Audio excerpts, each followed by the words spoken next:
Existem famílias perfeitas? Você acredita que sim? Então, se você acredita que sim, eu quero refletir um pouco com você nesse vídeo a respeito das questões bíblicas a respeito da família, tá? Então, a pergunta do nosso vídeo de hoje é: existem famílias perfeitas? Nós vamos ver alguns tópicos aqui, tá? Então, a Bíblia nos ensina que a família, ela foi instituída por Deus, lá em Gênesis, capítulo 1, versículo 26, e capítulo 2, a partir do versículo 18 até o 25, nós temos ali a instituição da família. Deus criando o homem e a mulher, né, macho e fêmea. E lá no capítulo 2, então, versículo 24 e 25, Deus instituindo o casamento, instituindo o homem e a mulher como o casal, né, iniciando então a família, vindo depois em seguida os filhos. A finalidade da família é suprir as necessidades humanas de companheirismo, procriação, preservação, socialização, porque lá em Gênesis 2:18 Deus disse que não é bom que o homem esteja só, tá? Então nós não fomos criados para viver isolados, nós somos criados por Deus para vivermos em comunidade, para vivermos em comunhão uns com os outros, tá? Também a Bíblia ensina claramente lá em Gênesis que o casamento ele deve ser heterossexual e monogâmico, com uma pessoa só até o fim da sua vida, tá? E heterossexual, ou seja, entre um homem e uma mulher.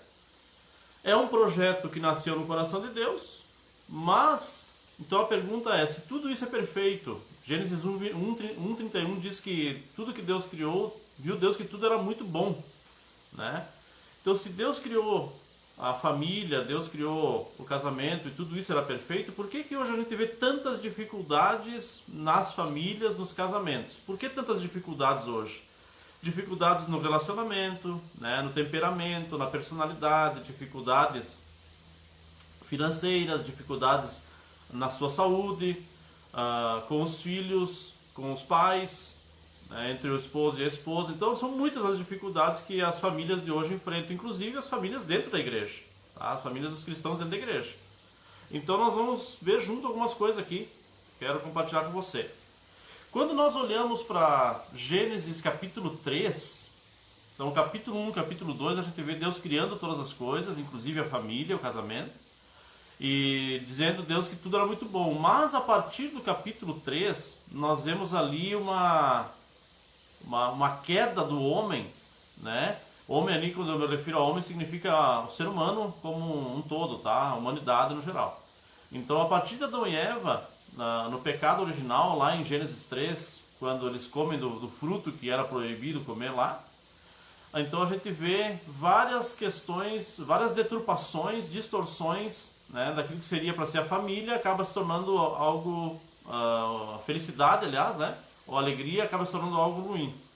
Então nós temos ali, no Gênesis capítulo 3, do versículo 1 ao 4, quando a serpente aparece para Eva e convence ela a comer, né, na verdade ela não convence, ela vai fazendo a sua propaganda ali enganosa, e a Eva vai aceitando. Então no coração da Eva já tinha aquele desejo, foi gerado aquele desejo de ser igual a Deus, né? Ser igual a Deus. Então a propaganda enganosa da serpente fez com que a Eva então comesse do fruto. Lá no versículo 6 a gente pode ver então que houve uma rebelião, né? Quando a Eva tomou a decisão de comer do fruto, ela estava dizendo claramente, né, que ela queria ser igual a Deus. E se tornando igual a Deus, então ela poderia ter essa visão das coisas malignas, né? Porque até o capítulo 3 a gente vê que eles não tinham nenhuma maldade, eles estavam num estado de inocência, tanto o homem quanto a mulher. Então aqui a gente vê o início da rebelião humana. Lá do versículo 7 ao 10 a gente vê a quebra da inocência e da comunhão com Deus. Então a partir do momento que ela tomou a decisão de comer daquele fruto, quebrou-se aquela comunhão, né? Se desfez aquela comunhão entre ela e o homem e Deus. E então aquela inocência foi perdida e aquela comunhão com Deus, aquele contato que eles tinham com Deus diretamente ali foi quebrado também. Isso trouxe algumas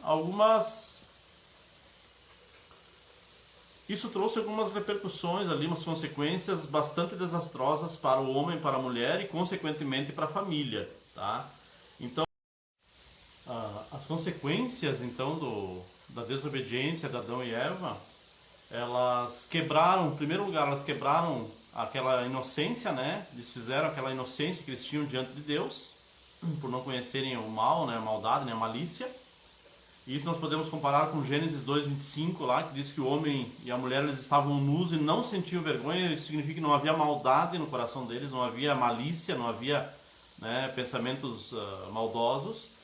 Então a primeira coisa ali foi quebrada essa inocência. Não existe mais aquela inocência a partir do capítulo 13 de Gênesis. Uma outra coisa que aconteceu também foram tentativas inúteis de consertar relacionamentos rompidos, né? Versículos 7 a 10. Então diz lá o texto que eles fizeram para si roupas, né, com folhas da figueira ali, e não resolveu, porque quando Deus apareceu para eles, eles disseram: olha, a mulher que tu me deste me fez comer, a serpente me fez comer, né? Me enganou e eu comi.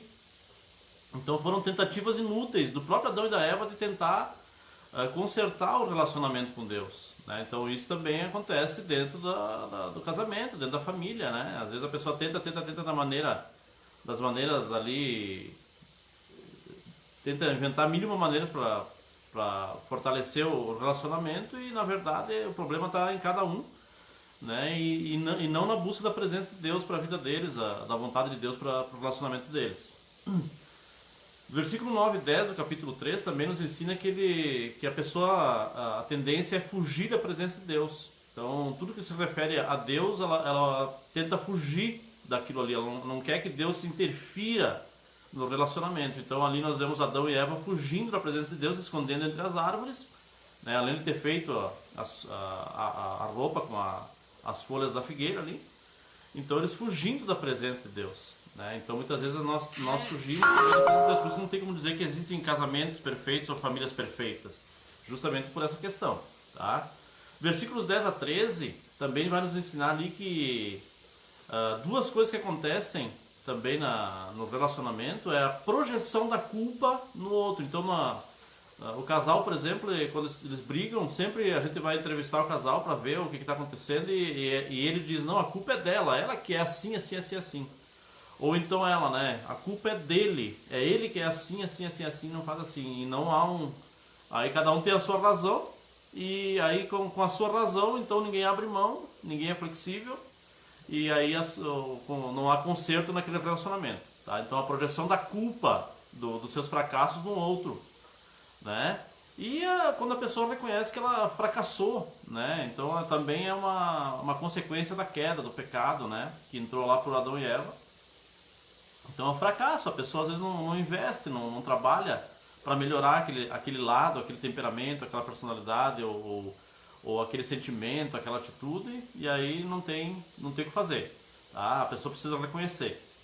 Lá no versículo 10 ao 13 também, nós vemos a fuga de um compromisso com a verdade ou com a realidade. A pessoa às vezes não quer reconhecer que a situação não está legal, que a situação está indo de mal a pior, que precisa haver um conserto ali, né? Haver uma manutenção naquele relacionamento. Isso eu estou me referindo ao relacionamento entre homem e mulher, né? Esposo e esposa, e também entre pais e filhos, ou filhos e pais, como você quiser imaginar. E também, por último, nós temos a negação da realidade dos seus próprios atos. Então, quando a pessoa ela se fecha no seu casulo e ela é ofendida, ela é que está sendo perseguida, né, dentro da sua própria casa, mas ela não olha para ela não faz uma introspecção, ela não olha para dentro de si, ela não reflete sobre a consequência dos seus próprios atos, né? Muitas vezes o que está trazendo aquele mal-estar, aquele desconforto dentro da sua família é justamente porque ela é diferente, ela tem uma dificuldade em algumas áreas e ela não reconhece, né, ou não reconhece aquela realidade, é a negação da realidade. Então tudo isso é fruto, é resultado da desobediência. Então a resposta final para nós é a seguinte, ó, né, qual é que é? Existem então famílias perfeitas? Não. A partir de Gênesis capítulo 3, né, a partir da queda do homem, lá do pecado, começando por Adão e Eva, e a Bíblia diz em Romanos 5,12 que o pecado ele se espalhou por toda a humanidade, né? Então Não existem famílias perfeitas. Agora, existem ajustes que podem ser feitos para a família ir se fortalecendo, para a família ir se estabilizando, né? Isso é um processo, é uma construção. Então, se alguém tem dito para você, existe sim família perfeita, ou tem se colocado como um casal ou uma família perfeita, é um ledo engano, porque não existe, né? E isso vai ser até o fim dos tempos, até a volta de Cristo, né? Porque na presença de Deus depois não haverá mais, a própria Bíblia fala, né, que no céu não haverá necessidade de casamento, né? Então não haverá mais o desejo sexual pelo esposo, pela esposa. Lá haverá um sentimento fraternal. Então, mas aqui o casamento, a família, ela está num processo de construção. Então cabe a nós fazermos a nossa parte, que é descobrirmos qual é a vontade de Deus para a nossa família e trabalharmos em cima disso. Não estou dizendo também que é fácil, né, que as coisas se resolvem assim da noite para o dia. O casamento e a família é uma construção, né, de uma vida inteira. Então cabe a nós trabalharmos tijolinho por tijolinho, parede por parede, né, acabamento por acabamento dessa construção maravilhosa, extraordinária que é a família e que foi instituída por Deus. Então, se essa palavra abençoou a sua vida e tirou as suas dúvidas, eu teria ainda muitas coisas para falar sobre isso, né? Mais coisas para falar sobre isso, eu posso fazer um segundo vídeo, mas nos ajude compartilhando, nos ajude deixando seu like, nos ajude se inscrevendo no canal, porque teremos ainda muitos vídeos aí sobre família, sobre relacionamentos, né? Sobre a Bíblia, sobre a vontade de Deus, e com certeza são vídeos que irão abençoar a sua vida. Obrigado até esse momento, e Deus te abençoe e até o próximo vídeo.